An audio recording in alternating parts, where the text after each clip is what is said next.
Beloved chosen one, listen carefully. Heaven halts the noise of the world for you in this exact moment. Time bends, the distractions fade, and everything around you stills because God needs you to hear this warning. You are not here by coincidence.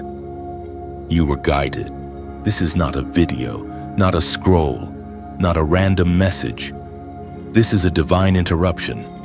You have felt it in your spirit, the weight, the restlessness, the pressure building around you. Something unseen has been drawing close, not to bless you, but to bind you. You felt surrounded though no one stood near you. You've sensed spiritual danger even when everything looked calm on the surface.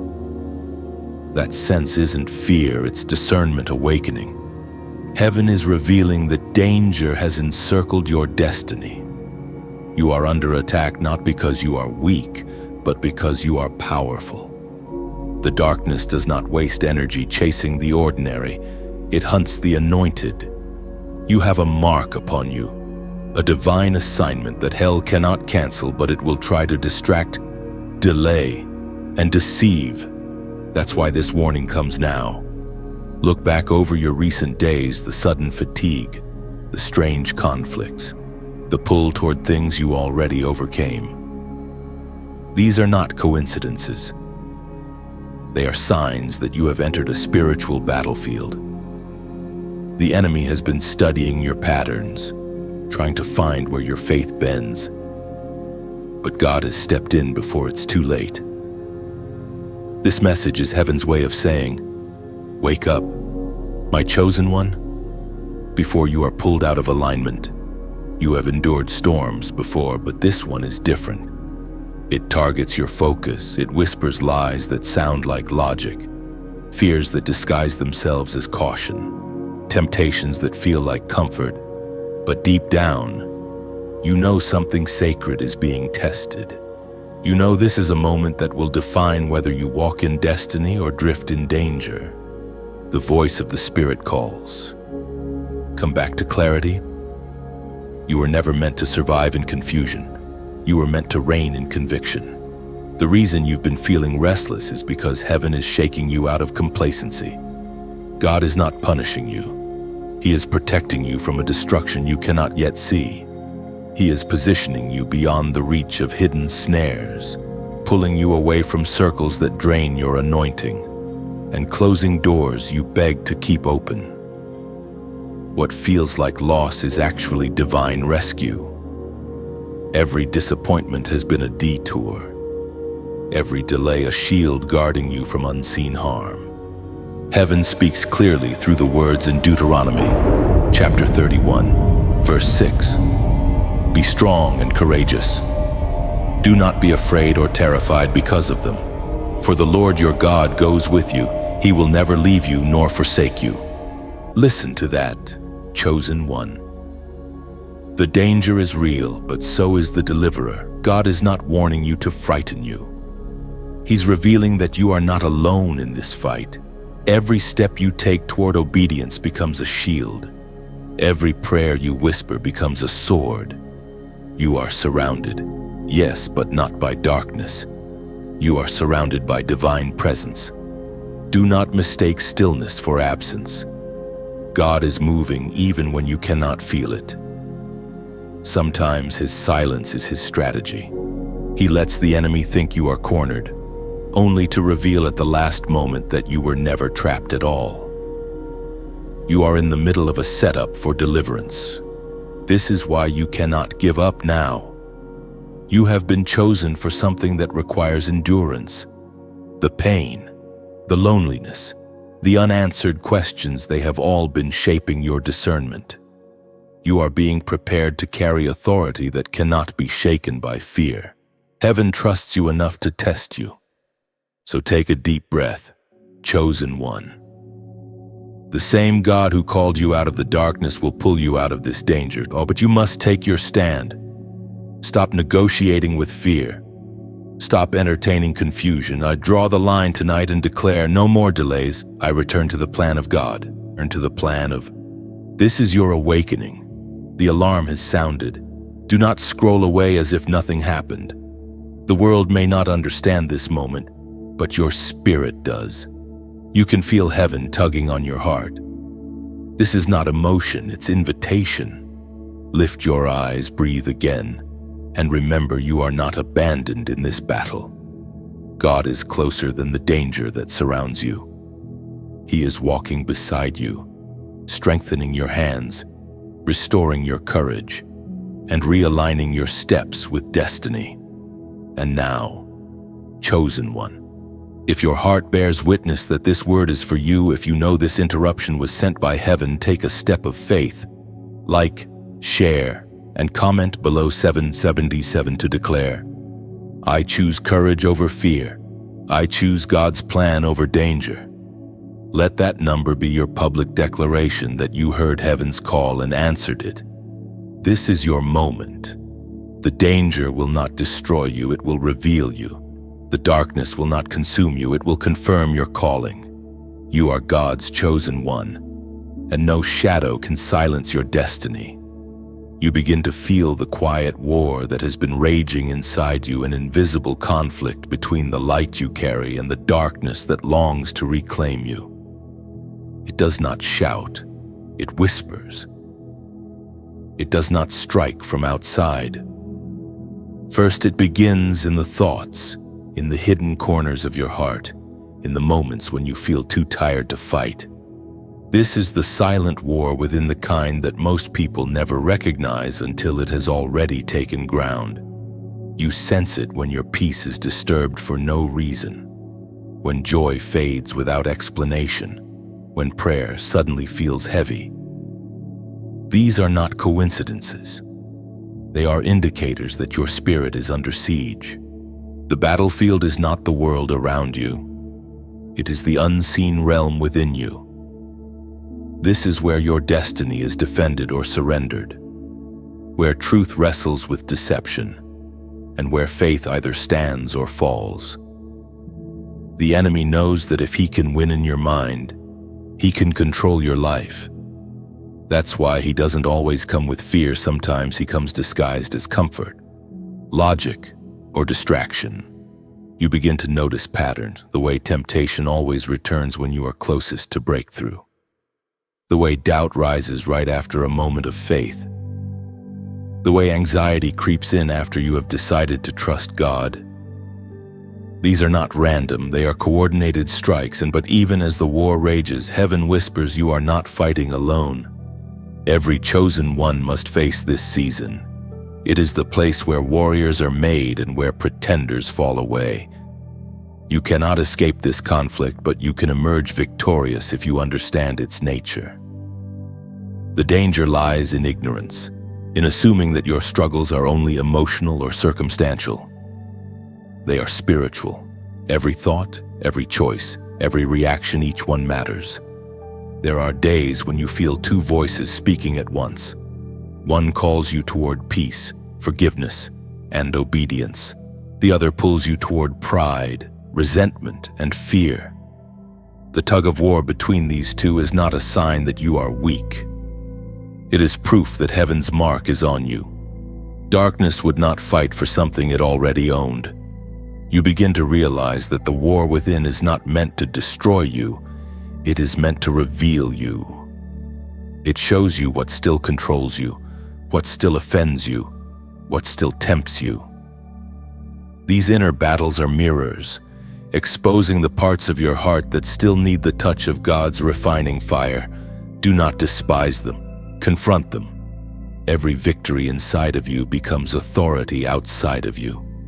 When you conquer fear internally, you walk in peace externally.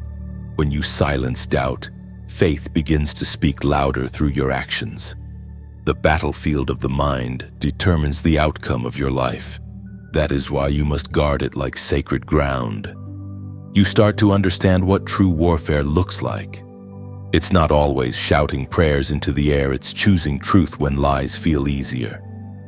It's forgiving when you want to hold grudges. It's worshiping when you don't feel like singing. It's standing when your emotions scream to collapse. Each small act of obedience is a strike against darkness. You have wondered why the fight has intensified recently. It is because you are nearing a turning point. The closer you get to alignment with God's plan, the louder the opposition becomes. But take heart, your resistance means you are moving in the right direction. As the apostle wrote in his letter to the Ephesians, chapter 6, verse 12, "For we wrestle not against flesh and blood, but against principalities, against powers, against the rulers of the darkness of this world, against spiritual wickedness in high places."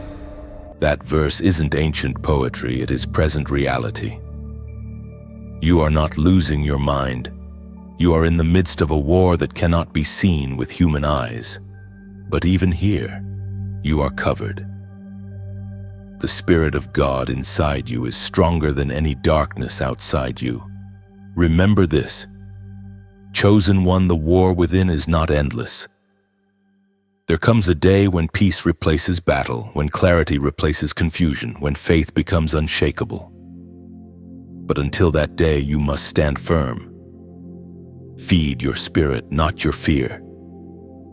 Fill your mind with truth, not with noise. Speak life even when your surroundings speak despair. The silence of this war will try to convince you that you are losing. But heaven is watching every moment you choose righteousness over rebellion. Every time you resist temptation, angels record it as victory. Every time you refuse bitterness, light expands within you. So do not be discouraged by the struggle. The fight itself is proof that you still carry something worth fighting for. You are not broken, you are being built. You are not abandoned, you are being armed.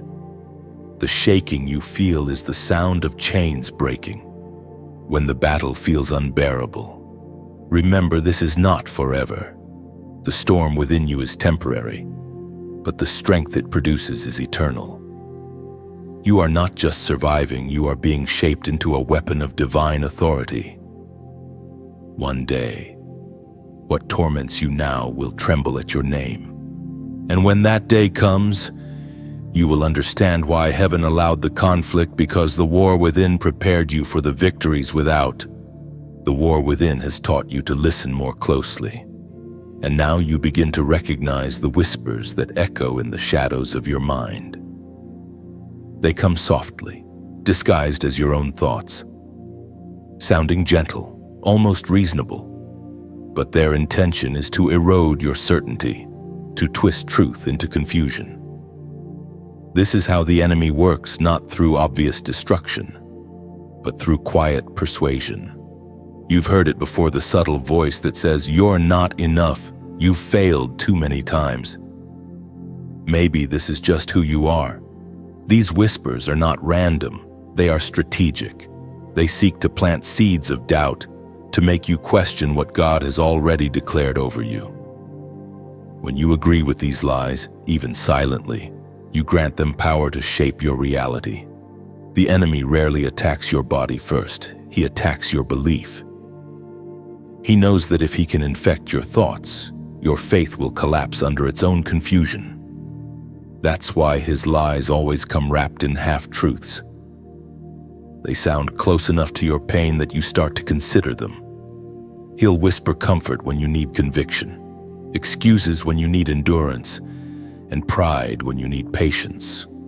But you, chosen one, are beginning to see through the disguise. These whispers are not your own voice. They are echoes from a defeated enemy who fears your awakening. His strategy has always been to make you forget who you are. He doesn't have to destroy you if he can convince you to destroy yourself through doubt, distraction, and disobedience. You must learn to confront every whisper with truth. When fear speaks, answer with faith. When temptation calls, answer with obedience.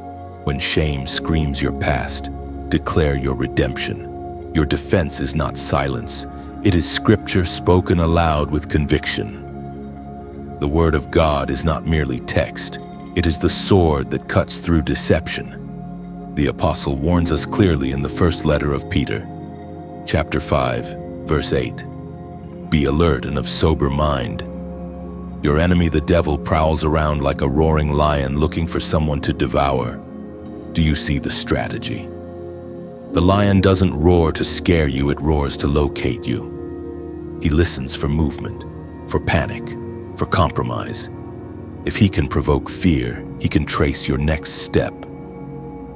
That's why stillness in the spirit is your greatest strength. When you rest in truth, the enemy loses his map. You've been through enough now to recognize how those whispers operate. They come in moments of isolation, when your guard is down, when the noise of the world fades and your mind begins to wander.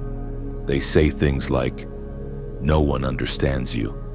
You've missed your moment. God is tired of you." But you must remember, lies sound believable only to those who stop listening to the shepherd. When you tune your heart to heaven, the static fades. The truth becomes clear again. You are chosen, forgiven, equipped, and protected. The darkness cannot change that. All it can do is try to convince you otherwise. So when the next whisper comes, don't argue, command it to be silent. You are not required to entertain lies. Your mind is holy ground, and no serpent has permission to speak there. Guard it with praise, fill it with the word, and keep your focus anchored on the promise that was written for you before time began. Every time you resist deception, light expands within you. Every time you declare truth, angels move on your behalf. This is not imagination, it is spiritual law. The realm of darkness trembles at a believer who knows their identity. You don't fight for victory, you fight from it. The outcome was decided when Christ conquered death, and the whispers of the enemy have been echoes of his defeat ever since. But make no mistake, the whisper will return, wearing new disguises. Sometimes it will sound like your friends, your doubts, even your logic. You must test every voice by the peace it carries. God's words bring clarity, not confusion, conviction, not condemnation. If what you hear drives you away from hope, it is not heaven speaking. Right now, chosen one, you are being trained to distinguish between the voice of truth and the murmur of deception. This skill will become your shield in the days ahead. You cannot always stop the whispers, but you can refuse to let them take root. And once you do, you'll find that the noise grows weaker with every act of faith. So take a deep breath. Close your eyes for a moment and recognize how much you've already overcome. You are still standing. You are still chosen. And no whisper, no shadow, no scheme of the enemy can undo what God has already ordained for your life. Now, if your spirit resonates with this truth, if you feel the light breaking through those whispers, speak a declaration of faith below. Comment, "I hear you." It's more than words, it's a prophetic act. When you type it, you are silencing every lie that ever tried to define you. You are acknowledging that the shepherd's voice still guides you, and that no counterfeit whisper will rule your mind again. Let this moment mark the end of confusion and the birth of clarity. Heaven is speaking, and this time, you are listening. You begin to see it now, the pattern that has been repeating throughout your life. The trap was never obvious. It was familiar. It came wrapped in comfort, disguised as coincidence, hiding behind routine. You thought you were simply stuck or unlucky. But heaven now reveals the truth. The cycle you keep encountering is not random. It's the hidden snare of the enemy, designed to drain your faith and silence your calling. The trap often starts small. A thought you don't capture, a habit you refuse to surrender, a relationship that feels safe but pulls you away from purpose. The enemy is patient. He doesn't need you to fall in one moment, he just needs you to delay your obedience long enough for your fire to fade. That's how he builds cages out of compromise. It begins with a whisper. You can handle this on your own. Then another, you've already failed too much for it to matter. Slowly, subtly, he weaves a net out of shame, distraction, and comfort. Before long, you find yourself moving in circles, repeating patterns, revisiting pain, reliving moments that should have been left behind. This is how traps work. They keep you busy surviving so that you never start thriving. You can sense it even now, the same places, the same feelings, the same lessons resurfacing again and again. But do not despair. Revelation is liberation. Once you can see the pattern, you can break it. The enemy's power is not in the trap itself, but in your blindness to it. When light enters, the snare loses its grip. The spirit begins to show you memories you avoided, moments you thought were forgotten but still carry influence. The faces of those who hurt you, the decisions you regret, the doors you never should have opened. These are not resurfacing to torment you, they are being exposed so they can no longer control you. Heaven doesn't reveal pain to shame you, it reveals pain to heal you. You begin to notice how this hidden trap has stolen years of potential, of peace, of joy. It made you second-guess God's timing, doubt His goodness, and rely on your own strength. But every trap has a weakness, and that weakness is truth. Truth exposes every lie, dismantles every illusion, and severs every invisible chain that has held you bound. The writings of David in the Psalms, chapter 124, verse 7, declare the snare is broken, and we have escaped. Those words are not ancient history, they are prophecy over you now. The snare is breaking. Every hidden pattern of fear, addiction, procrastination, or self-sabotage that once trapped you is losing power under the weight of revelation. What was once a cycle will now become a testimony. You realize the trap was never about the situation. It was about your response. Every time you chose bitterness over forgiveness, the net tightened. Every time you postponed obedience, the snare grew stronger. But the moment you choose surrender, every chain begins to weaken. The trap cannot hold what God has already redeemed. The Spirit of God begins to whisper again, not in accusation but in invitation. Step out. Step out of the pattern. Step out of the guilt. Step out of the illusion that your mistakes define you. You are not your past. You are the living proof that grace works in impossible places. Breaking free will not always feel comfortable. It will require courage to leave behind people and habits that kept you trapped. It will demand silence where you used to defend yourself, prayer where you used to complain, humility where you once fought for control. But freedom always requires exchange. You must give up what once enslaved you to gain what now empowers you. Even now, the Spirit is loosening knots inside your heart. The resentment you held is dissolving. The shame that whispered you were unworthy is being silenced. The fear that made you settle for less is being replaced with divine boldness. This is not motivation, it is transformation. The hidden trap once defined your days, but from this moment on, it becomes your deliverance story. Every time you remember it, you will not feel pain, you will feel purpose. Because what once trapped you will now train you to discern the enemy's tactics before they can touch you again. You are stepping out of cycles into clarity. The places that once held you captive will become altars of remembrance. The tears you shed in that season will water the soil of your new beginning. The snare is broken, and you have escaped not by your strength, but by divine intervention. Heaven watches as you rise, not as the one who almost gave up, but as the one who finally understood. The trap no longer defines you. The cycle no longer claims you. The chain no longer fits you. You are walking free, chosen by God, protected by His plan, and equipped with the discernment that only battle can build. Deep within you, something ancient begins to awaken, a fire that had been buried under ashes of fear, disappointment, and delay. It flickers first like a memory, then grows into conviction. You start to feel strength returning to places that had gone numb.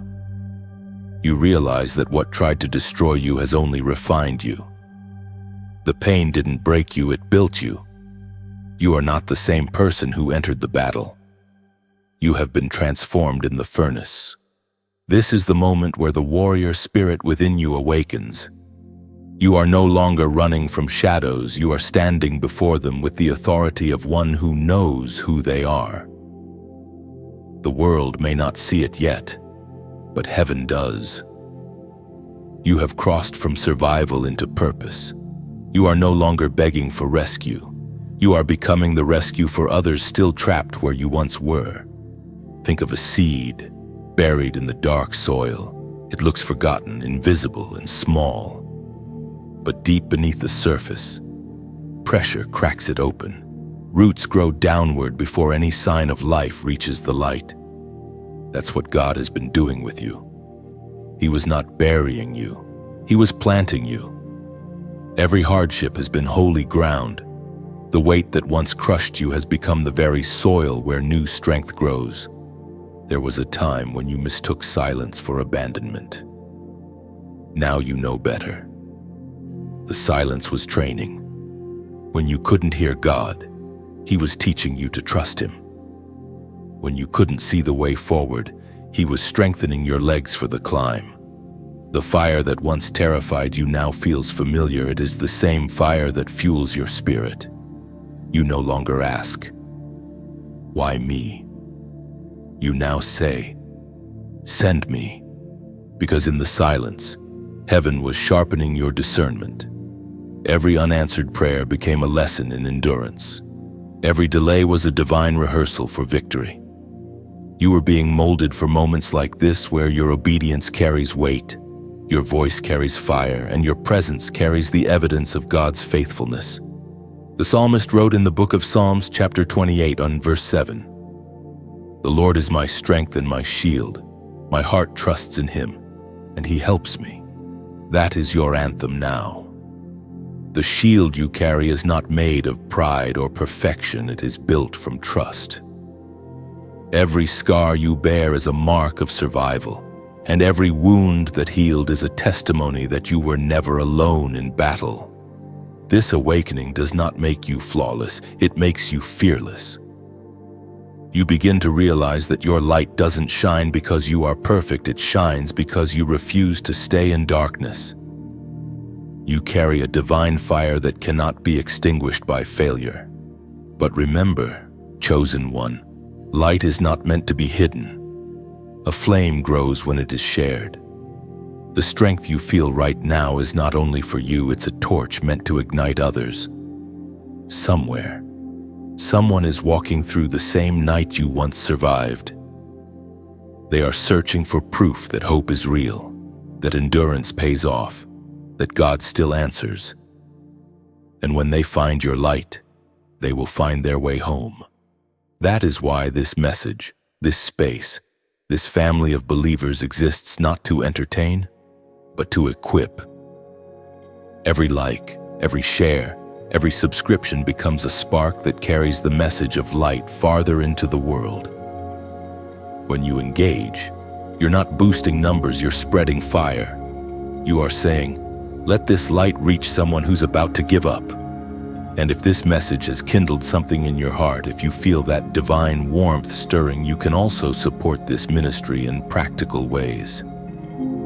Even a small donation is not just money, it's wood on the altar that keeps the flame burning. It allows the word to travel farther, to reach those who cannot fight alone. You are not giving to a screen, you are giving into a mission.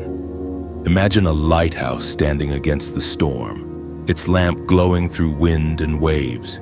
It doesn't move, it doesn't shout, it simply shines. That's what your support does.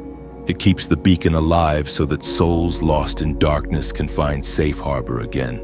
Together, we are that lighthouse, one light, many keepers.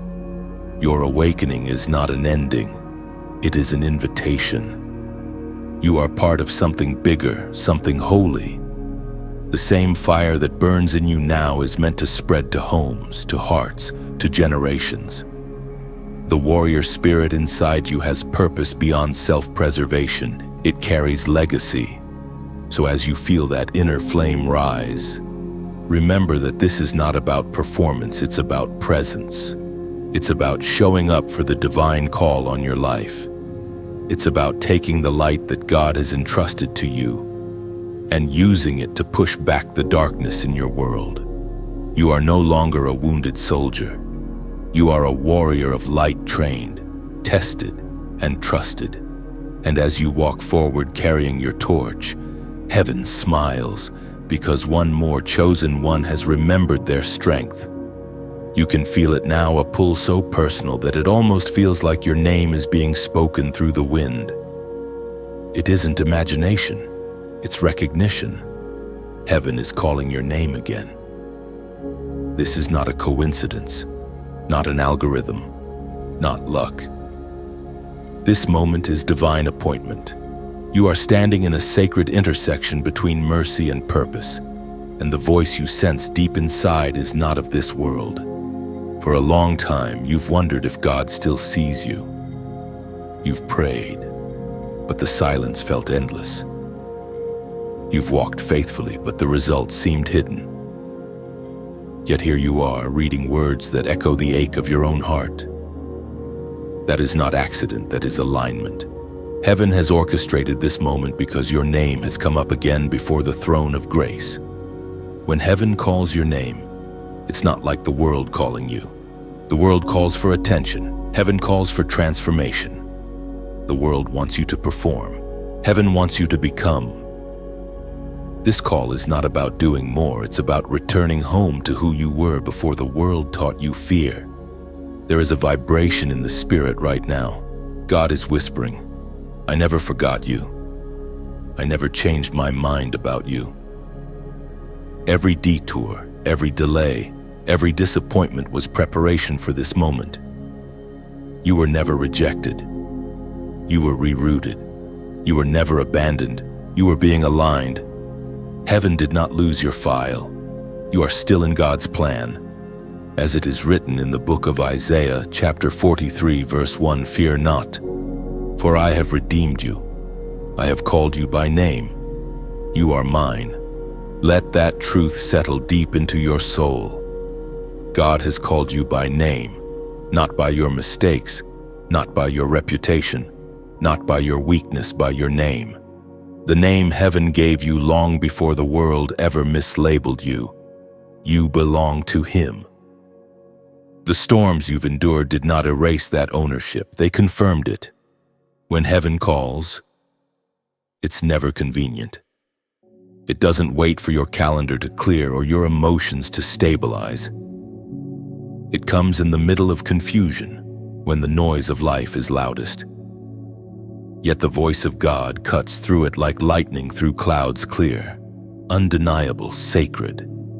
It carries authority that pierces through distraction and awakens something ancient in you. You may wonder, why now, why me?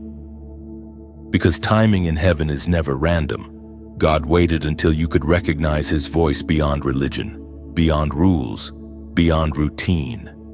He waited until your heart was tired of pretending.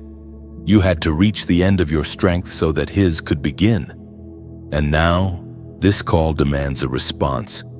You cannot ignore it because calling always carries consequence. Every divine summons requires surrender. God is not just asking for your attention. He's asking for your obedience. He wants you to release the false versions of yourself you've been carrying, the strong mask that hides your fear, the independence that resists His help, the plans that keep you in control. Heaven is saying, return to me. Return not as a servant afraid of punishment, but as a child returning to a father who never stopped waiting. You may have drifted, but grace never did. It followed you into every valley, into every compromise, into every night you tried to forget. That grace has found you again today. This is not a general call, it's a personal one. Heaven doesn't do mass invitations, it speaks one name at a time. And right now, that name is yours. You can feel your spirit trembling, not from fear, but from recognition. This is what you were created for, to know His voice, to follow His leading, to walk in the rhythm of His will. Every breath in your lungs right now is permission to begin again. Do not mistake this call for coincidence. Coincidence doesn't heal the way this word is healing you right now. Coincidence doesn't make your heart race like this. Coincidence doesn't bring tears to your eyes when no one is watching. That is conviction, not chance.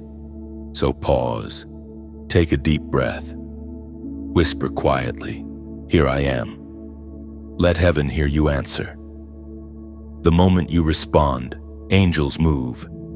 The atmosphere around you shifts. The same power that called Lazarus from the tomb now calls your destiny from dormancy. You are being called out of hiding, out of shame, out of delay. Your name is being restored in heaven's register, marked not as forgotten but as faithful. And when heaven calls, hell trembles, because every divine yes from you dismantles 10 demonic plans against you. Chosen one. If this word speaks directly to your spirit, if you can feel your name being whispered from eternity into this moment, then respond with faith. Comment 545 below as a prophetic act. It isn't about numbers, it's about obedience. It's a declaration that you hear, you understand, and you're ready to walk in alignment with God's voice. Let this be the moment heaven remembers forever, the day you answered your name when God called. There is a certain weight that lingers when heaven calls your name, a holy stillness that follows. Like the pause before dawn when darkness realizes its time is up. You stand now in that stillness, aware that something sacred has begun to shift. Yet even in this awakening, there comes a warning: destiny delayed can become destiny denied. The danger is no longer deception, it is delay. Delay is subtle. It dresses itself in logic, in good intentions, in the idea that someday will always be available. It whispers that you can obey tomorrow, pray later, forgive when it feels easier. But tomorrow is the most dangerous word in the spiritual realm, for it gives the enemy permission to steal what God has offered today. The Spirit begins to show you how procrastination is not merely a habit, it is a weapon formed against your future. Each time you postpone obedience, you weaken your momentum. Each time you say "not yet," you hand the enemy more time to plant confusion. Delay becomes a slow poison, numbing your sensitivity to divine timing. You remember moments when you knew what you were supposed to do. God nudged you to speak, to move, to let go, to act, but fear whispered, "Wait." And so you did. You waited for the perfect sign, the right mood, the better circumstance. But the longer you waited, the heavier the silence became. That is how delay works. It comforts first and chains later. You begin to understand that the danger is not in being lost. It is in standing still when heaven is moving. God's plan is alive. It breathes, it flows, it advances. When you refuse to move with it, you risk missing the appointed moment. Some doors don't stay open forever. Some opportunities are divine intersections that appear only once in a generation. Heaven speaks clearly now. Obedience delayed is obedience denied. You cannot afford to wait for convenience when eternity is calling. Your hesitation does not cancel God's promise, but it can postpone its fulfillment. And sometimes, what you postpone long enough, you lose. There are things heaven wants to release into your life: relationships, resources, revelations, but they are bound by timing. If the seed is not planted when the soil is ready, it cannot bear fruit later. Divine timing requires divine urgency. The ancient words recorded in the second letter to the Corinthians, chapter 6, verse 2. Declare now is the time of God's favor, now is the day of salvation. Not tomorrow, not later. Now, the voice of God always speaks in present tense because heaven moves in eternal now. The moment you obey, eternity aligns. The moment you act, angels move. The moment you surrender, doors begin to open that no man can shut. Yet it isn't only about external obedience. It's about internal readiness. You cannot step into destiny while still negotiating with disobedience. God will not pour new oil into an old vessel. The hesitation you feel is not protection, it is resistance. The enemy hides inside that resistance, whispering caution when heaven is demanding courage. You have to decide that waiting for perfect conditions is no longer an option. Faith does not wait for assurance. It moves because of conviction. Abraham left without knowing the destination. Peter stepped out of the boat before the water solidified beneath his feet. Every miracle begins with movement. The Spirit now exposes another layer. Delay is not always caused by fear. Sometimes it's caused by pride. Pride says, "I'll act when I'm ready." But readiness is not the goal. Obedience is. God equips the obedient, not the hesitant. When you take the first step, heaven releases strength for the next. You look back at all the times you hesitated and realize they were not wasted. They were lessons. They showed you the cost of standing still. They revealed how peace leaves when you postpone purpose. But even in your delay, mercy was waiting. God's grace has preserved what your hesitation almost forfeited. Now the Spirit whispers again. Gentle but firm move. Move from fear into faith. Move from talking about change to walking in it. Move from comfort into calling. Heaven is still ready to partner with you, but the window of grace requires action. This is your moment to break the cycle of almost. No more preparing to begin. No more promising to obey. You have everything you need within you because the one who called you supplies the strength to complete what he started. Understand this truth deeply. The longer you delay, the quieter the call becomes. The more you hesitate, the heavier the chains feel. But if you respond now, even with trembling hands and uncertain steps, heaven will amplify your courage. The ground will steady beneath your feet. So stand tall, chosen one. Shake the dust of delay from your soul. The world has waited long enough for what you carry. You cannot afford to pause another moment when eternity is leaning in. The time is not coming, it has come, and heaven is watching to see what you do next. There is a strange kind of light that doesn't burn bright at first. It glows softly, beautifully, but something about it feels off. It comforts, but it does not convict.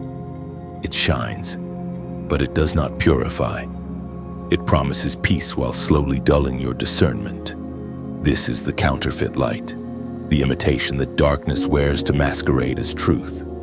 The most dangerous deception is not darkness, it is false light.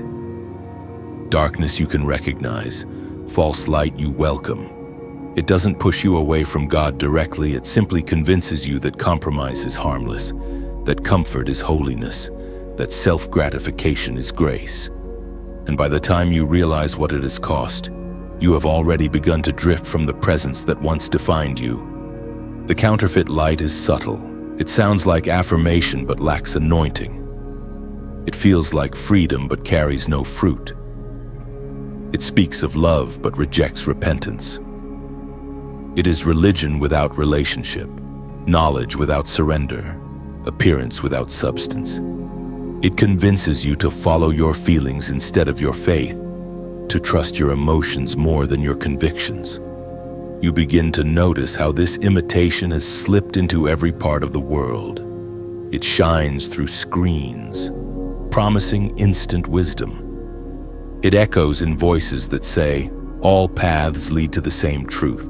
It cloaks itself in spiritual words but removes the power of holiness. It whispers, "You deserve to be happy," while blinding you to the deeper truth that holiness is a higher happiness. The Spirit opens your eyes to see how this false illumination has tried to infiltrate even your own walk. You recall moments where your discernment dulled, times you called it peace when it was actually passivity, times you said you were waiting on God when you were really avoiding conviction. You realize that the enemy doesn't always come to destroy. Sometimes he comes to distract. And yet, even here, grace meets you. God does not condemn you for being deceived. He delivers you through revelation. That's what is happening right now. He is uncovering what the enemy tried to keep hidden. Once you recognize false light, it loses its ability to lead you astray. The apostle's warning still burns through time in the second letter to the Corinthians, chapter 11, verse 14. And no wonder, for Satan himself masquerades as an angel of light. That truth hits hard because it reminds you that discernment is not optional. It's essential. Not everything that glitters is godly. Not every voice that sounds spiritual carries truth. The enemy has learned to quote scripture out of context, to mimic the tone of prophets, to mirror the appearance of righteousness. His greatest trick is to make sin look safe and obedience look extreme. You remember the garden, how the serpent didn't scare Eve. He seduced her with knowledge. He promised enlightenment but delivered exile. That same tactic remains today. The counterfeit light promises quick answers, independence from God, power without prayer, and wisdom without worship. It flatters your ego while starving your spirit. Discernment then becomes your shield. Discernment doesn't come from suspicion, it comes from intimacy. The closer you walk with the true light, the easier it becomes to recognize the false one. The voice of God carries peace that pierces. The imitation carries peace that numbs. The real light exposes sin and heals it. The false one hides sin and normalizes it. This world is filled with false suns, things that glow for a while but cannot sustain life. Fame, approval, comfort, even certain teachings that appeal to your emotions but never call you to transformation. They are beautiful counterfeits, empty lanterns that run out of oil just when you need them most. But you, chosen one, are learning to see beyond the glow. You are learning to test the source before trusting the shine. You start to realize how your spirit reacts to true light. It burns and heals at once. It challenges and comforts simultaneously. It draws you closer to God, not yourself. And once you taste the genuine, the imitation loses its flavor. There will always be people who prefer the false light because it doesn't require surrender. But you cannot afford to settle for imitation when authenticity is calling. The spirit within you hungers for truth even when your flesh craves ease. That hunger is holy. It keeps you safe. As your discernment sharpens, you begin to see deception for what it truly is. Fear disguised as wisdom, rebellion dressed as freedom, distraction pretending to be destiny. The false light may draw crowds, but it cannot transform hearts. It may inspire feelings, but it cannot impart faith. You were created to reflect the light of Christ, not the imitation of culture. And though the true light may burn hotter, it purifies deeper. It will not flatter your ego, but it will fortify your soul. You will lose some comforts, but you will gain clarity that the world cannot counterfeit. Let this revelation stay with you the closer you get to the true light. The more obvious every imitation becomes. You no longer chase what shines, you follow what sanctifies. You no longer settle for what feels good, you seek what is good. And as you walk in this revelation, the darkness around you will panic, because it knows once your eyes are open, They can never be closed again. Pressure. That is what you feel now, not the external kind that people see, but the invisible pressure that builds deep within your soul. It feels like standing between two walls, slowly closing in. You know you cannot stay where you are, yet stepping forward feels terrifying. This is what heaven calls the breaking point, the sacred place where who you were can no longer contain who you are becoming. At first, you try to resist it. You pray for relief, not realizing that relief would rob you of revelation. You think God has abandoned you, but He is actually trusting you with transformation. The breaking point is not punishment. It is promotion in disguise. It's the moment when the outer shell of your old self finally cracks open, releasing the oil that's been hidden within all along. Every chosen one faces this valley. It is not a place of failure, it is the womb of becoming. The pressure you feel is not meant to crush you. It's meant to birth something divine. Diamonds form under pressure. Wine flows only after grapes are crushed. Olive oil comes when the fruit is pressed beyond comfort. You too are being pressed for purpose. You may not see it yet, but this pain is productive. God is not breaking you to destroy you, He is breaking you to release you. The vessel that once carried fear is being reshaped to carry faith. The heart that once fractured under rejection is being fortified for resilience. The breaking is holy because it separates what is temporary from what is eternal. There was a time when you prayed for strength, and heaven answered not with comfort but with a challenge. You prayed for deeper faith, and instead of blessings, you faced storms. You asked God to use you, and suddenly you felt alone. Do not mistake that isolation for abandonment. It was incubation. God hid you because He was remolding you. We are reminded through the writings of David in the Psalms. Chapter 34, verse 18. The Lord is near to the brokenhearted and saves those who are crushed in spirit. What a paradox that the God of glory draws closest in the moments you feel farthest from Him. When your strength fails, His begins. When your plans crumble, His purpose unfolds. When your tears fall, they water the soil of your next season. The breaking point is where divine exchange happens, your weakness for His power, your sorrow for His joy, your confusion for His clarity. Still, it hurts. There's no way around that truth. The breaking will test your endurance, your patience, and your faith in ways that comfort never could. But in the midst of the pressure, something miraculous happens. You begin to recognize the sound of heaven's heartbeat. The rhythm of grace becomes louder than the noise of fear. You start realizing that brokenness has a voice, and it speaks truth more clearly than pride ever did. It says, "I can't do this alone."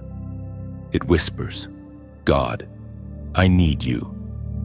And those words uttered through trembling lips are the very ones that move heaven into motion. The breaking strips away every illusion of control. It humbles the proud, quiets the anxious, and exposes what really matters. You stop chasing approval and start craving authenticity. You stop asking for shortcuts and start seeking depth. You stop blaming others and start looking within. That is how spiritual maturity is born, through surrender, not struggle.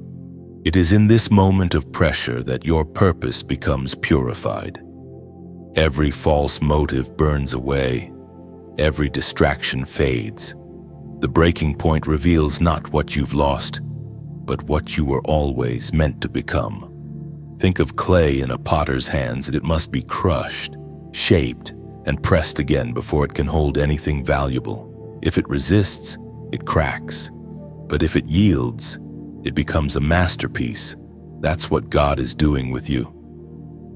He's not discarding you. He's reshaping you. So if you feel like you're being stretched beyond your limit, know this: you're not falling apart, you're falling into place. The pain is not proof of distance, it's evidence of destiny. You are being refined, not rejected. And when the breaking is complete, you will not return to who you were. You will emerge with vision sharper, faith stronger, and peace deeper than ever before. You will carry the fragrance of one who has been with God in the fire and survived. Chosen one, if this word speaks directly to your spirit, if you recognize that the pressure you're facing is not punishment but preparation, then respond with faith. Comment, "I will rise." Write it not as emotion but as declaration. Because even here, in the breaking, your spirit is standing. You may bend, but you will not break beyond repair. You will rise not by your own strength, but by the hands of the one who never lets go. And when you do, heaven will record this moment as the day the breaking birthed your becoming. You stand now on new ground. The battlefield behind you still smolders, yet something in your spirit feels different. The trembling has quieted, the fog has lifted. What once terrified you now looks small under the light of understanding. This is the moment of the return of authority, the sacred reclaiming of what fear once stole from you. For too long, the enemy whispered that you were powerless. He convinced you that your prayers didn't reach heaven, that your voice didn't matter, that your failures disqualified you. But those were lies, forged in the fires of shame. Now, the truth begins to roar within you. You were never powerless, you were just unaware of your authority. Authority in the kingdom isn't arrogance, it's alignment. It's standing in the position God designed for you before the world tried to shrink you. It's remembering that when you walk with heaven's backing, every force of darkness must step aside. The world measures strength by noise, but heaven measures it by obedience. When you move in divine alignment, creation itself responds. You begin to understand what that means, not as theory, but as reality. When you speak life, storms calm. When you pray with faith, chains loosen. When you declare truth, deception trembles. You are not begging for victory. You are enforcing one that was already won. The cross was not a suggestion, it was a decree.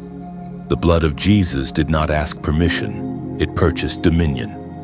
It was proclaimed in the book of Luke, chapter 10, verse 19. Behold, I have given you authority to trample on serpents and scorpions, and over all the power of the enemy, and nothing shall by any means harm you. These words are not metaphor, they are mandate. Heaven has authorized you to walk as light in dark places, to speak peace where chaos reigns, to carry power not from pride, but from presence. Your authority is not in your title or talent, it is in your surrender. Imagine standing in a storm, holding a lantern. The rain doesn't stop, but the light inside the glass refuses to die. That's what spiritual authority looks like. It doesn't eliminate the storm, but it commands the darkness not to define you. Authority is knowing that while you can't control the wind, you can control your stance. You are stepping into a new posture, shoulders back, head high. Not out of ego, but out of reverence for the one who called you. Heaven has placed a crown of purpose on your head, and it's time to wear it again. The shame that once bent you low has no power here. Every scar has become a seal, proof of battles survived. But remember, this authority isn't just for you. It is a tool for transformation, a weapon for warfare, a light for others still lost in their own night. The freedom you found becomes the flame you carry for those behind you. Every story you share, every testimony you speak becomes a key unlocking someone else's chains. That is why this message exists, to equip the called, to awaken the sleeping, to remind the weary that power was never lost, only forgotten. And together, as we walk in that awareness, We build a sanctuary of light in a world that aches for hope.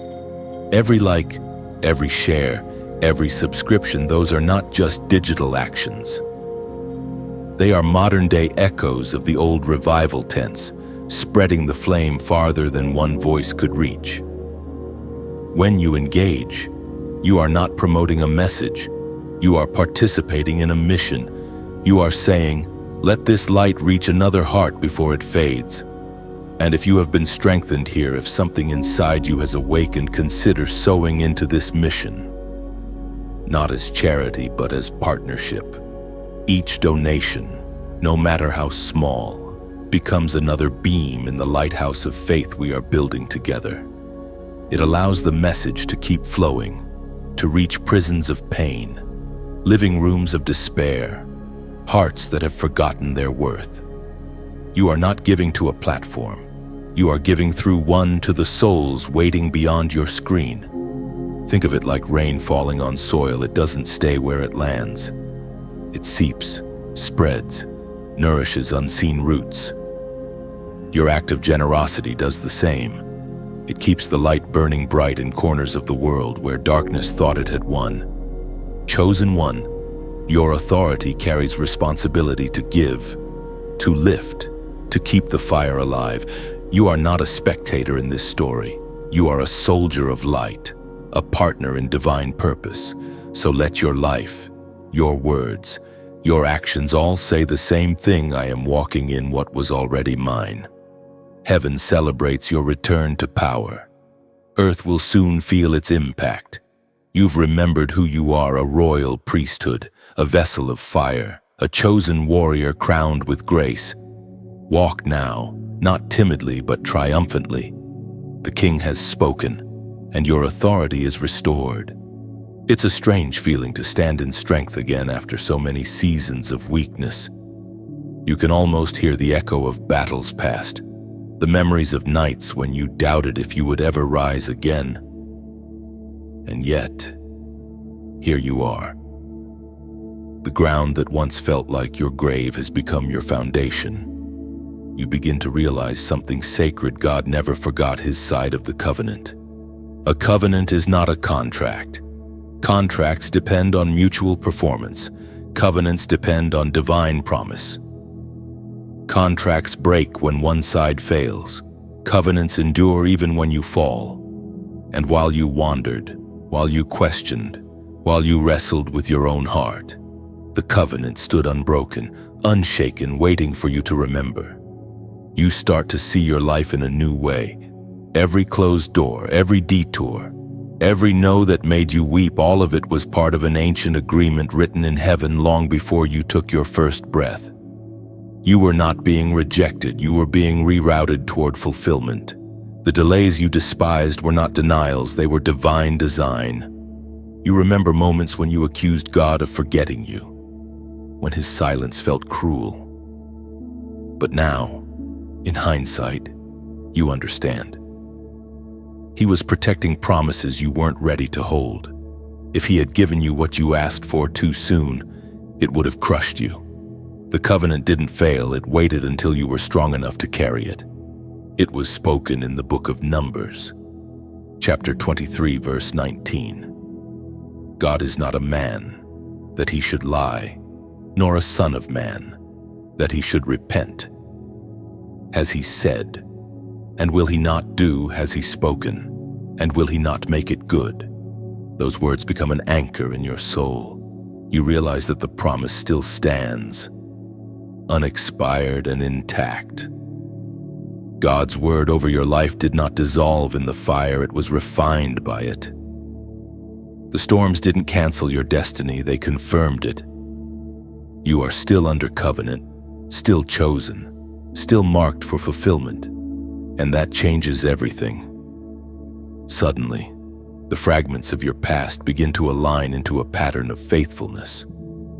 The heartbreak that once confused you now makes sense, it taught you compassion. The failure that once embarrassed you now serves as wisdom. The seasons of silence trained you to hear his voice more clearly. Everything you thought was wasted has been recycled by grace. You start to realize that heaven's timeline is not linear, it is layered. Promises do not expire because of delay. They mature in hidden soil. What God began in you years ago has not been forgotten. It has been germinating underground. Every tear you sowed, every prayer you whispered, every act of obedience you offered in faith, they have all been accumulating interest in eternity. Now in this season, you feel that divine stirring again. The same presence that called you long ago has returned, not to give you a new promise, but to remind you of the old one. God doesn't need to rewrite your destiny. He simply needs to reignite your faith. The covenant hasn't changed, only your perspective has. You can sense heaven whispering, "I still mean every word I said about you." The enemy tried to rewrite your story, but God holds the original manuscript. Every word he spoke still carries the same power it did the day he uttered it.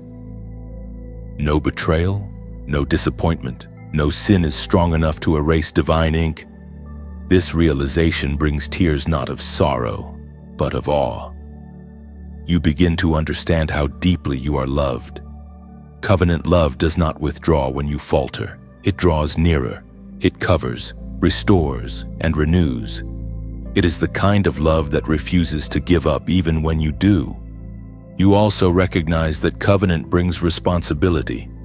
It's not a license for complacency, it's a call to alignment. God keeps his word, but he invites you to walk in agreement with it. The covenant works through obedience. It breathes through trust. When you align with heaven's rhythm, blessings begin to flow naturally, not as rewards, but as reflections of relationship. The revelation begins to sink in. You are not chasing promises anymore, you are walking in them. Every step you take in faith fulfills something ancient, something spoken over generations. You are part of a story larger than yourself, a continuation of divine faithfulness stretching from eternity past into eternity future. The covenant is your assurance that even when you feel lost, the path is already known. When you doubt, faith remains waiting. When you stumble, grace catches you. The God who spoke over you has not changed his tone. The promises made in secret will manifest in public. The waiting will turn into witnessing. You close your eyes and whisper gratitude, not because everything is easy, but because you finally see the pattern. God has always been faithful. The covenant stands not fragile, not conditional, but eternal. And as you lift your head once more, the heavens seem to echo the same truth. What I began in you, I will finish. There is a moment in every chosen life when the fire stops feeling like punishment and starts feeling like purification. You are standing in that moment now. The flames that once frightened you have become familiar, holy, not harmful. God is not burning you, he is refining you. He is burning away everything that cannot go with you into the next level of your calling. You begin to understand why certain relationships ended without closure, why opportunities disappeared when you thought you were ready, why the doors you knocked on never opened. The fire was not against you, it was for you. It was heaven's way of filtering your life, separating gold from gravel, divine from counterfeit. At first, you resisted it.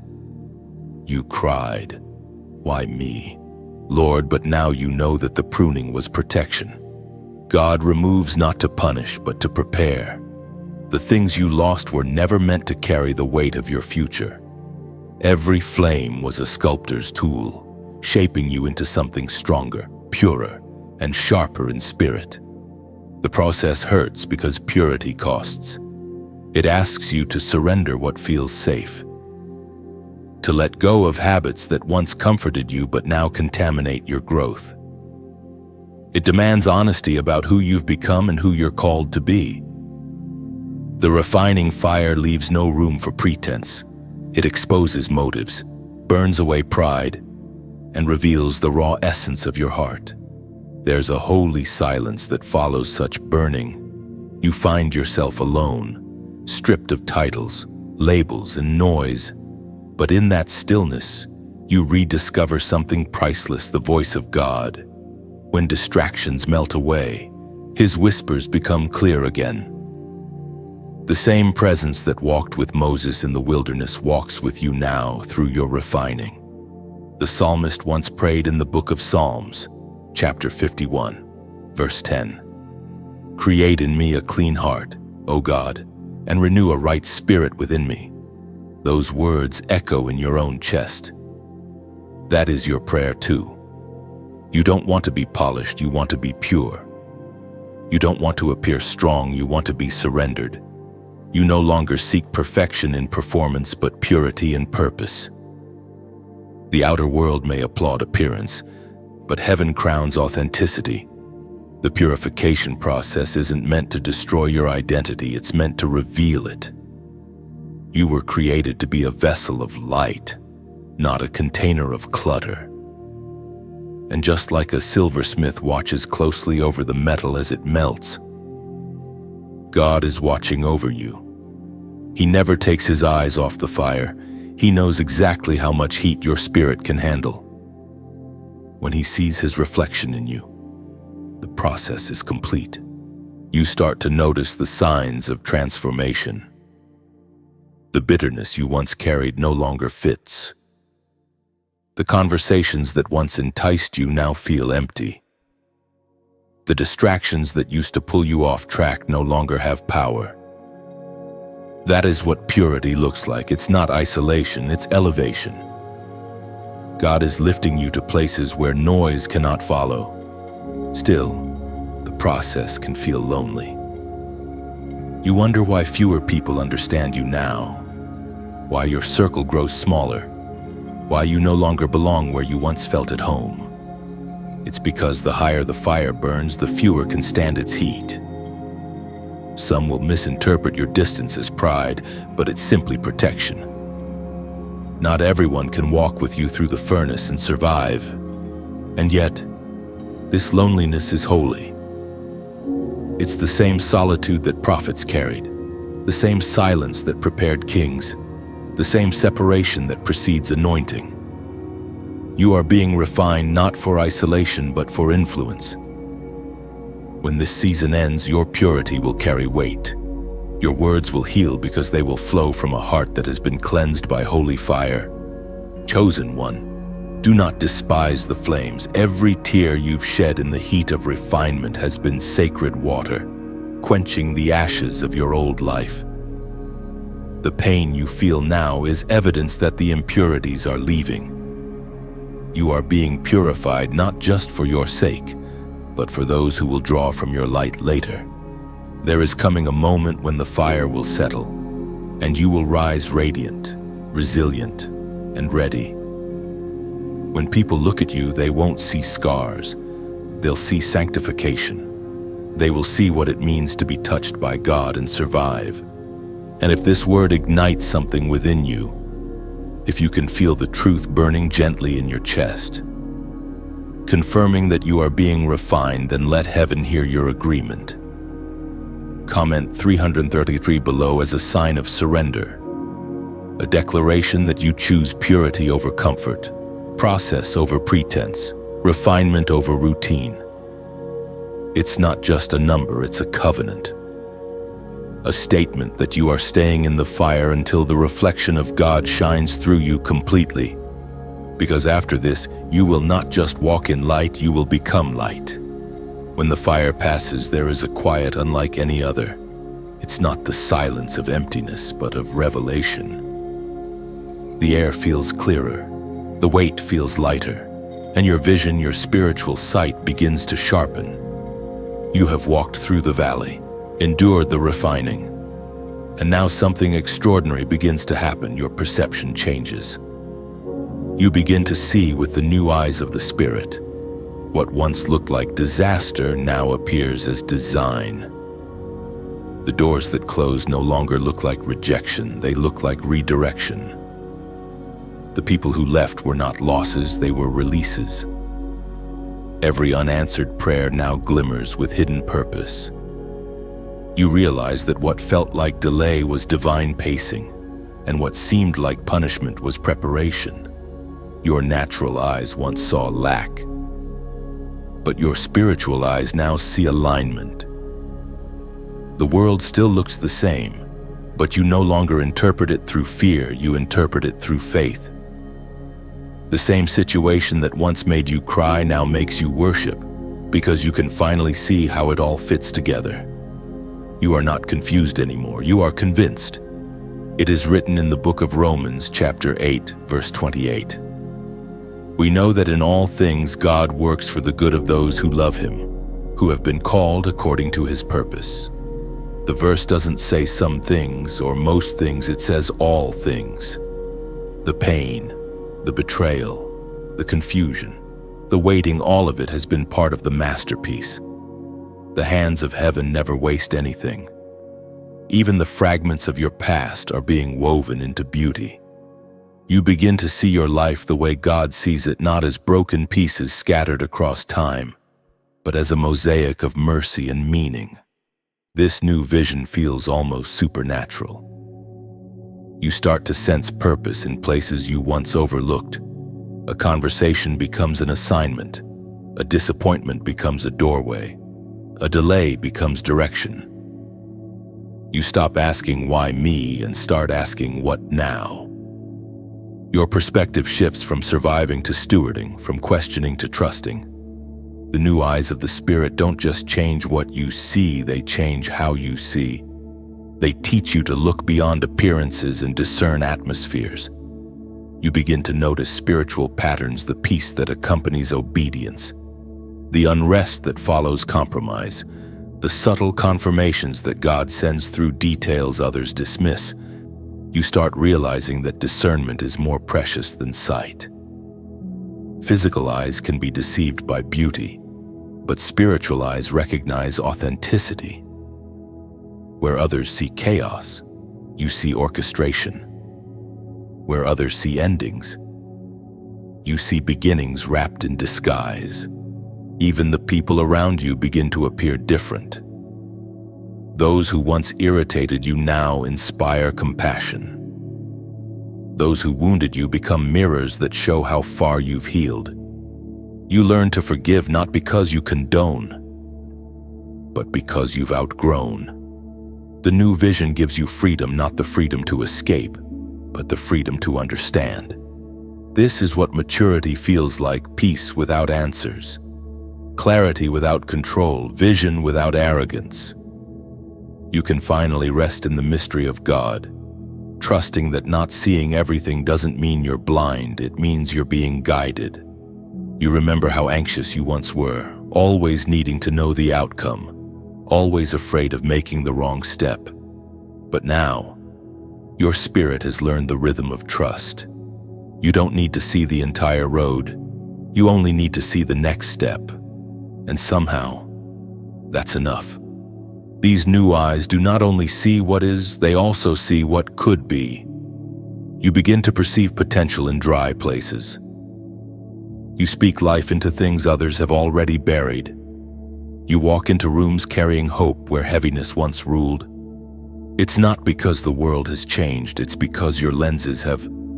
You also notice how your focus shifts. The trivial no longer traps your attention. Gossip, fear, comparison, these things lose their flavor. You don't have the appetite for them anymore. You've tasted something higher. You hunger for wisdom, for truth, for the still, small voice that whispers when all else fades. Your heart becomes sensitive again to beauty, to people, to purpose. You start to see God in small moments, in the kindness of a stranger, in the softness of morning light, in the quiet victories no one else sees.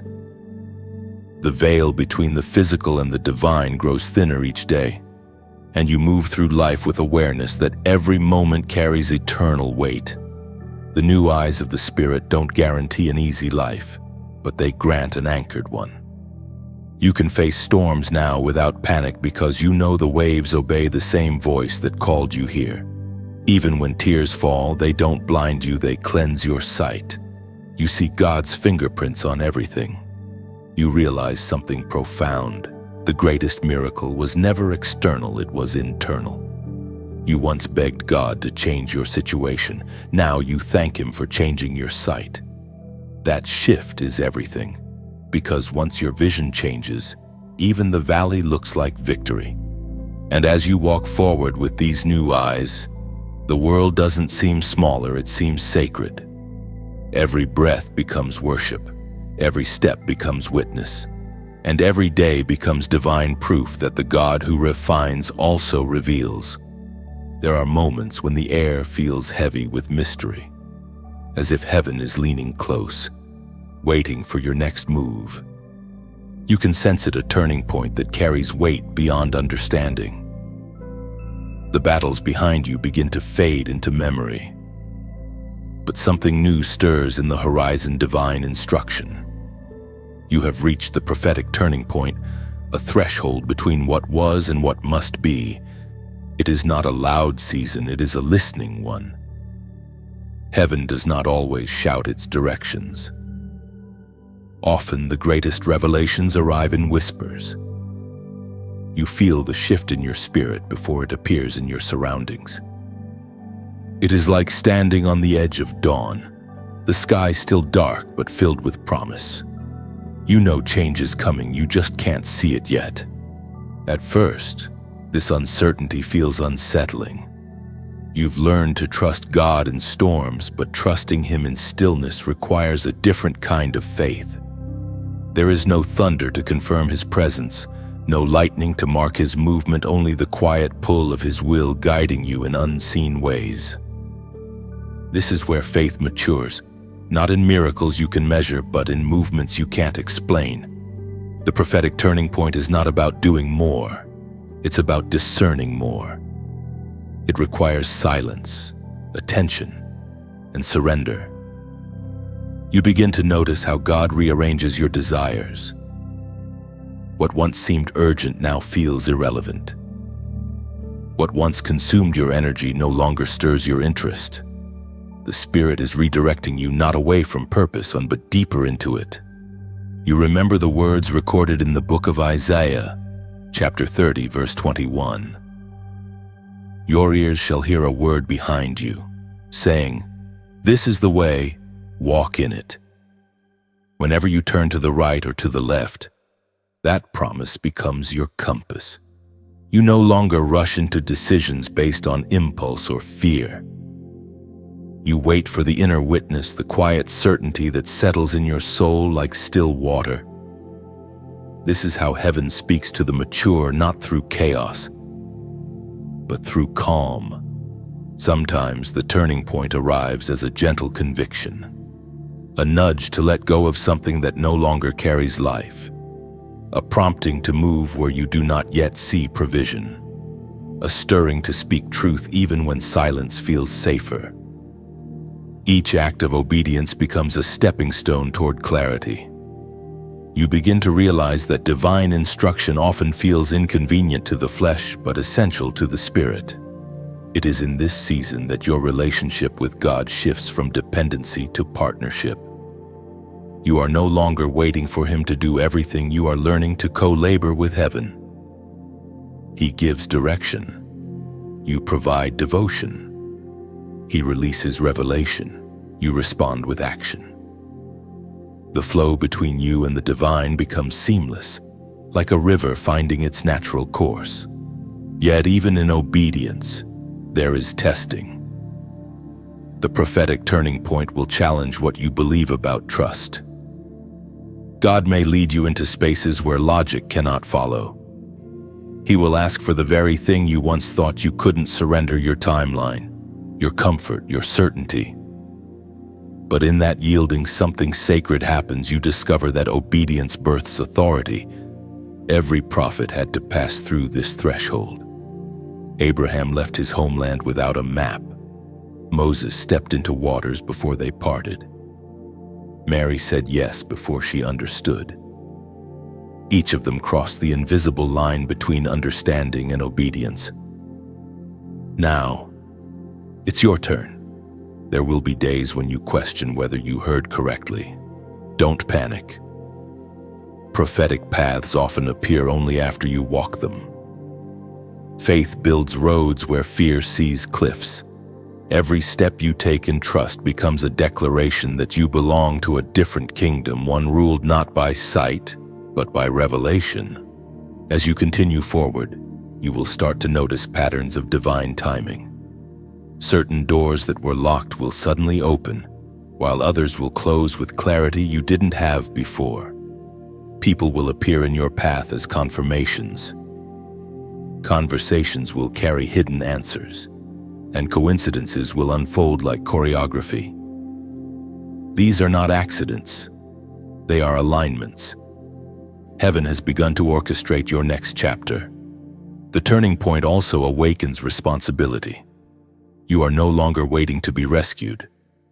You are being called to lead. The words God gives you are not just for comfort, they are assignments. Prophetic revelation without application becomes stagnation. You are not meant to store what you hear, you are meant to steward it. So you begin to move with intention, listening carefully, speaking only when led. You stop reacting to every noise and start responding to divine nuance. You recognize that direction is not always about geography, it's about posture. Sometimes, the instruction is not go there, but grow here. This is how heaven turns followers into leaders through obedience, through awareness, through trust that transcends sight. And as you stand at this prophetic intersection, you can feel heaven smiling. You have learned to listen. You have learned to wait. And now, you are ready to walk. Me too. The turning point has come, and the way forward has been revealed one step, one whisper, one act of faith at a time. You have walked through fire, faced deception, survived breaking, and learned to see with eyes of the Spirit. But now, something remarkable begins to unfold. You start to notice others who carry the same flame. You recognize it instantly, that quiet glow in their eyes, the same strength wrapped in scars. You are not alone. This is the gathering of the remnant, the rising of those who refused to bow, who kept believing even when the world stopped watching. These are not ordinary people. They are scattered lights hidden for a season, now called into formation. Each one has walked through their own wilderness. Each one carries oil born from crushing, wisdom carved from waiting. And as heaven begins to draw them together, the atmosphere changes.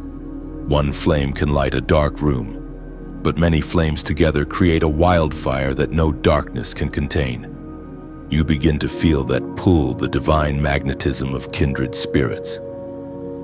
People who understand your silence without needing explanation, who see beyond your armor to your anointing. They don't compete, they complete. They remind you that strength is not independence, it's interdependence. You were never meant to fight alone.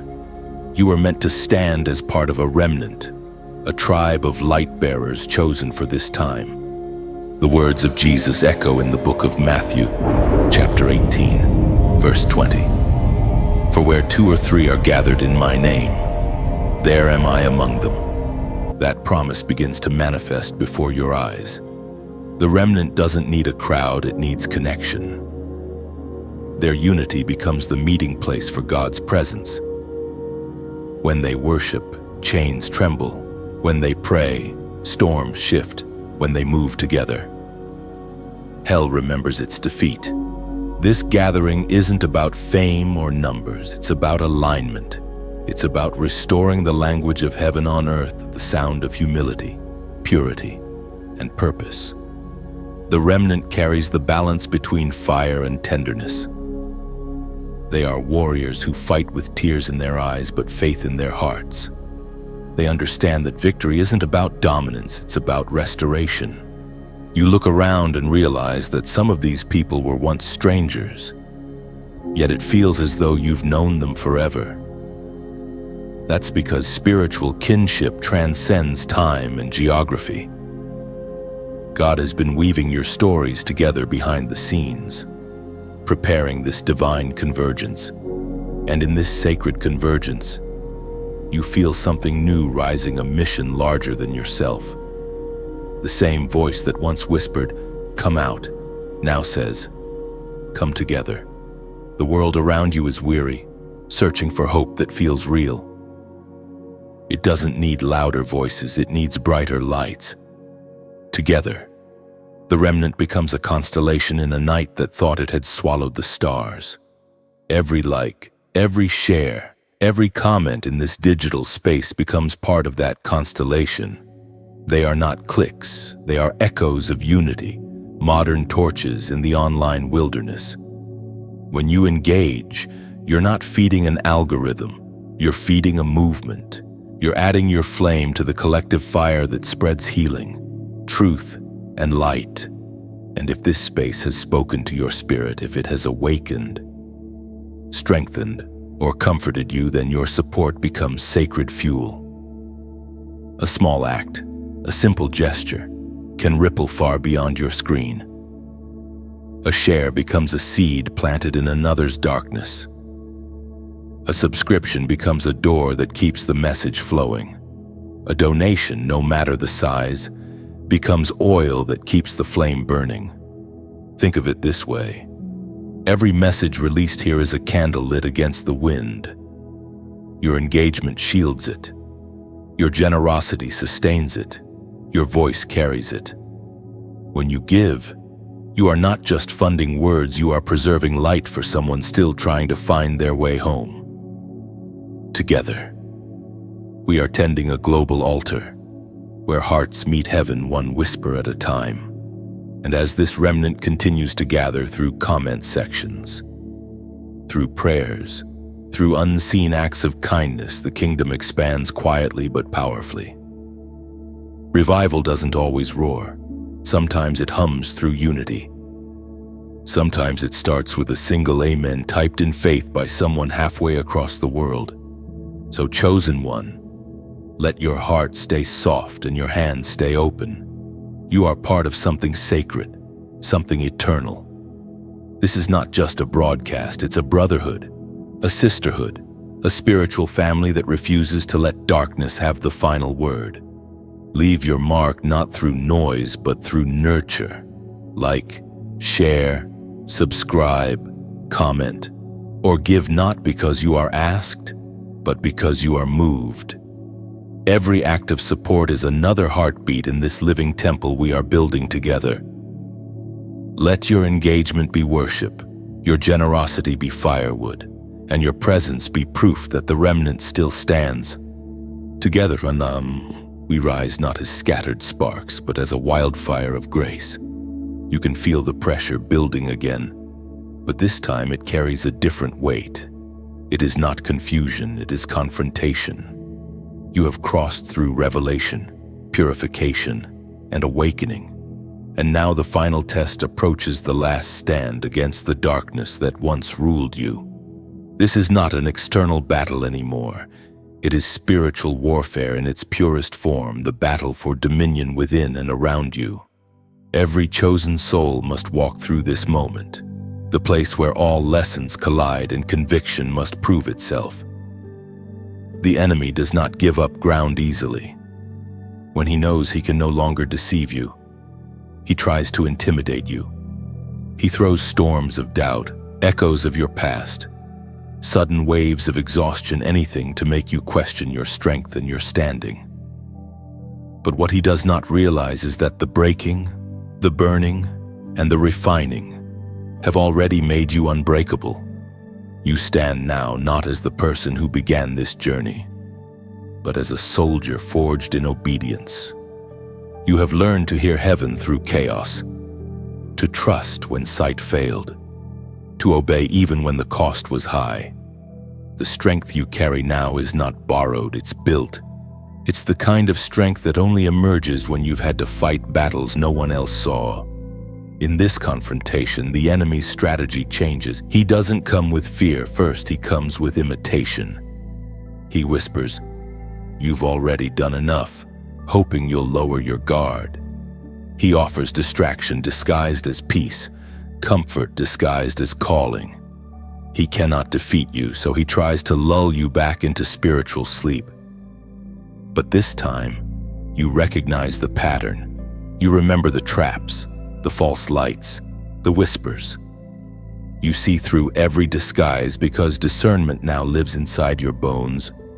The Spirit reminds you of an ancient command written in the book of James, the chapter 4. Verse 7, submit yourselves therefore to God. Resist the devil, and he will flee from you. That is not a suggestion, it is a strategy.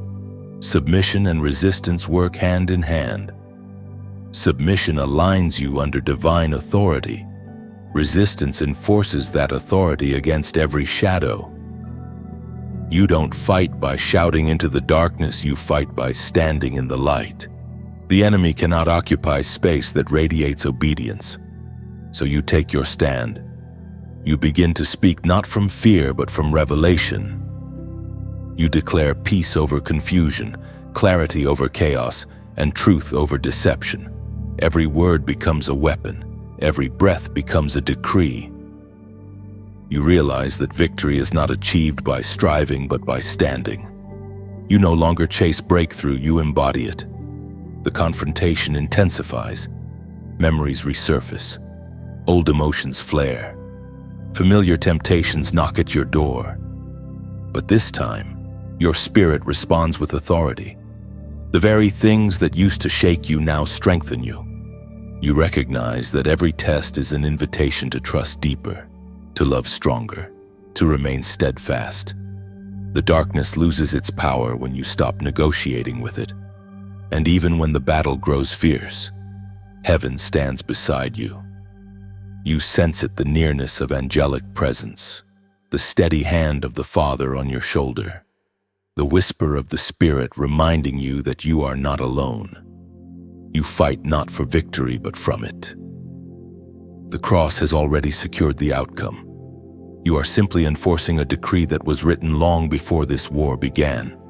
As the conflict peaks, the enemy tries one last tactic: accusation. He reminds you of who you were, hoping you'll forget who you are. But you've learned to respond with truth. You don't argue, you affirm.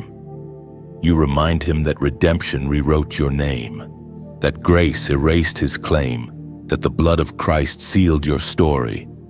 Every accusation turns into confirmation of how far you've come. And then, suddenly, the pressure shifts. The darkness begins to falter, the atmosphere lightens, the weight lifts. You feel it, the victory breaking through. It doesn't arrive with fireworks, it comes as peace. Stillness fills the room. You've stood your ground, and heaven acknowledges it. The battle that began in chaos ends in calm. You realize the confrontation was never about defeating the enemy. It was about discovering the authority you carry. The war was a classroom. The pressure was a teacher. You now understand that true power is not loud, it's stable. It's the quiet confidence of one who knows who holds the final word. You stand tall, breathing in the silence that follows victory. You look back, not in regret, but in reverence. Every tear, every scar, every delay, it all makes sense now. You see that the battle was not against you, but for you. It forged you into the vessel heaven always intended you to be. The darkness may come again, but it will never find you unarmed. You carry light now, not borrowed, not flickering, but blazing with authority. You are no longer prey, you are prophecy fulfilled. And as the dust settles around you, heaven whispers what your soul already knows: the war is over. When the dust of battle finally settles, silence returns, not the silence of fear, but of fulfillment. You stand at the edge of a dawn you once could only dream about. The air feels new, almost weightless, and the world looks different, not because it has changed, but because you have. The storm did not break you, it baptized you. The wilderness did not bury you, it birthed you. You are stepping now into the season heaven promised since the beginning, the victory of the chosen. You can feel victory not as noise or celebration, but as peace that fills every empty place. There are no trumpets here, no applause, just the steady rhythm of your breathing, the quiet assurance that you made it through. The pain you endured has transformed into wisdom. The tears you once tried to hide have become holy water that anointed your becoming. You realize now that what you were fighting for was never a crown made of gold, it was the restoration of your identity. For the first time in a long while, you can look at yourself without flinching. You see not the broken pieces of who you were, but the masterpiece of who you've become. Every fracture now reflects light. Every scar carries story. You have become living proof that what the enemy meant for harm, heaven has rewritten into purpose. You remember the verse that carried you through every dark hour, the promise that echoed when nothing else made sense. It is written in the first letter to the Corinthians, chapter 15, verse 57. But thanks be to God, who gives us the victory through our Lord Jesus Christ. You whisper it softly, letting the words wash over you. This is not borrowed victory, it is personal. You are not merely a survivor, you are a sign that grace works. The fact that you are still here, still breathing, still believing, is the greatest testimony you could ever carry.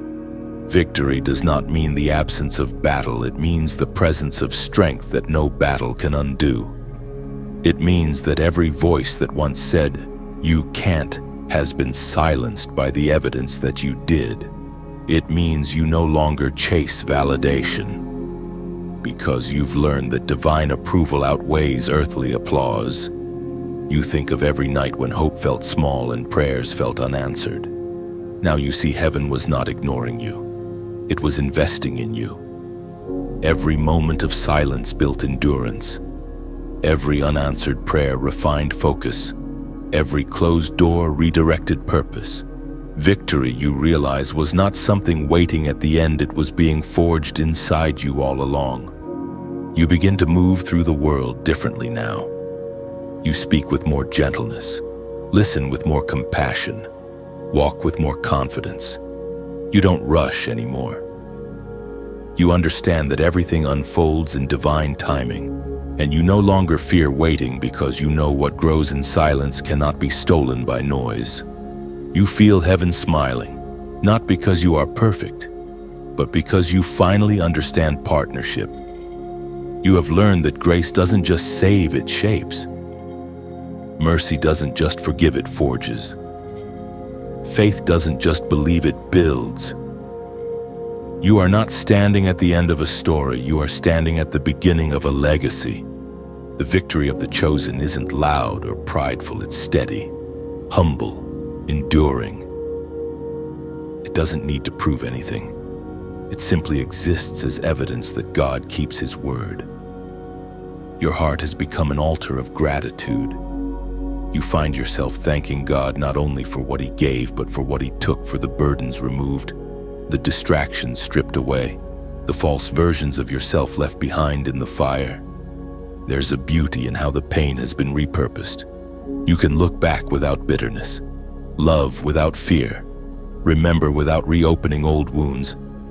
That is true healing, to carry memory without carrying weight. The wilderness taught you survival. Grace taught you peace. You are no longer afraid of beginnings or endings. You understand now that both belong to God. The same hand that closed one chapter has written the next with precision and promise. You don't need to know every detail. You only need to keep walking in the rhythm of obedience. This victory doesn't isolate you, it empowers you. It calls you to live as a light, not a lesson. You were not rescued just to rest. You were redeemed to reign. You walk with quiet authority now, not to dominate, but to demonstrate, to show others what redemption looks like when it's lived out loud. The crown you wear isn't visible, but heaven sees it clearly. It shines in how you forgive quickly, how you love deeply, how you rise gently from every fall. You are walking evidence that divine destiny cannot be destroyed, only delayed until obedience meets timing. And as the light of morning spreads over your path, you whisper one last prayer, not for rescue, but for remembrance. God, start. Let me never forget where you found me, nor take lightly what you've done in me.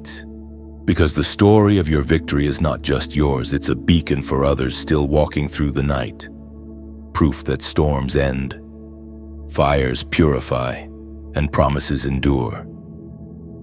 You, chosen one, are the living declaration that grace always wins. And now, beloved chosen one, as the final words settle into your spirit, pause and breathe. You have walked the long path through warning, battle, breaking, fire, revelation, and victory. Every line you've read was not merely written, it was spoken into the atmosphere over your life. You didn't just read a message, you walked through transformation. The journey was never meant to end in fear, but in freedom. You are not the same soul who began this story. The one who doubted now discerns. The one who wept now worships. The one who wandered now walks in wisdom. Heaven has done what it promised. It has pulled you out, rebuilt you, and crowned you with purpose. But this is not the end. This is the turning of a page. You have become a carrier of what you've received. The words that strengthened you now live inside you, ready to be shared. Somewhere out there is another weary heart scrolling through darkness, searching for a reason to hope again, and you, chosen one, are the answer to that prayer. Every like, every share, every comment, every moment you engage, those are not digital gestures. They are echoes of light. When you press the heart, you send warmth into a cold world. When you share, you open a door for someone standing outside. When you comment your truth, you turn your testimony into someone else's confirmation. And when you subscribe, you are saying, keep the fire burning, keep the light flowing. This is more than content, it's a community. More than a message, it's a movement. Together we are building a table where the hungry find hope, a well where the thirsty drink again, a lighthouse for the ones lost in the storm. So if this journey has touched your heart, if you felt heaven near through these words, then let that gratitude flow outward. Like, share, and comment below what resonated with your spirit. Let your voice join this chorus of faith, this gathering of chosen ones rising across the earth. And before you leave, remember you are seen, you are called, and you are needed. Stay connected, stay listening, stay luminous. The world may grow darker, but your light was born for such a time as this. Until the next divine word finds you, keep shining. Chosen one.